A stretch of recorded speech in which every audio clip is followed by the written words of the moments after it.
ഹബീബായ നബി സല്ലല്ലാഹു അലൈഹി വസല്ലമ തങ്ങൾ പറഞ്ഞു, ഒരു മനുഷ്യൻ നിസ്കാരത്തിനു ശേഷം ചൊല്ലി സുബ്ഹാനല്ലാഹ് 33 തവണ ചൊല്ലി, അൽഹംദുലില്ലാഹ് എന്ന് 33 തവണ പറഞ്ഞു, അല്ലാഹു അക്ബർ എന്ന് 33 തവണ പറഞ്ഞതിനു ശേഷം അതിനെ പൂർത്തീകരിച്ചു, ലാ ഇലാഹ ഇല്ലല്ലാഹു വഹ്ദഹു ലാ ശരീക ലഹുൽ മുൽക്കു വലഹുൽ ഹംദു വഹുവ അലാ കുല്ലി ഷൈഇൻ ഖദീർ.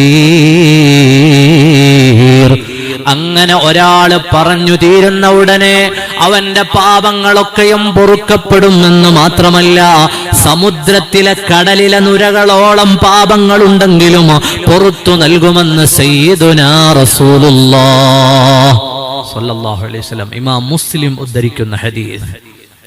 ആലോചിച്ചു നോക്കൂ, നിസ്കാരത്തിന് ശേഷം ചെല്ലുന്ന സുബ്ഹാനല്ലാഹയുടെ വലിപ്പാ പറഞ്ഞത്. സുബ്ഹാനല്ലാഹ് 33, അൽഹംദുലില്ലാഹ് 33, അല്ലാഹു അക്ബർ 33. അത് 33 ചൊല്ലിയ ഉടനെ ലാ ഇലാഹ ഇല്ലല്ലാഹു വഹ്ദഹു ലാ ശരീക ലഹുൽ മുൽക്കു വലഹുൽ ഹംദു യുഹ്യി വയുമീതു വഹുവ അലാ കുല്ലി ഷൈഇൻ ഖദീർ. ചൊല്ലിയാൽ കിട്ടുന്ന പ്രതിഫലം സമുദ്രത്തിലെ നുരകളോളം പാപങ്ങൾ ഒരാൾ ചെയ്തിട്ടുണ്ടെങ്കിലും, കടലിലെ നുരകളോളം പാപങ്ങൾ ഒരാളിൽ നിന്ന് വന്നിട്ടുണ്ടെങ്കിലും അത് പുറത്തു കിട്ടുമെന്ന് സയ്യിദുനാ റസൂലുള്ളാഹി സ്വല്ലല്ലാഹു അലൈഹി വസല്ലം.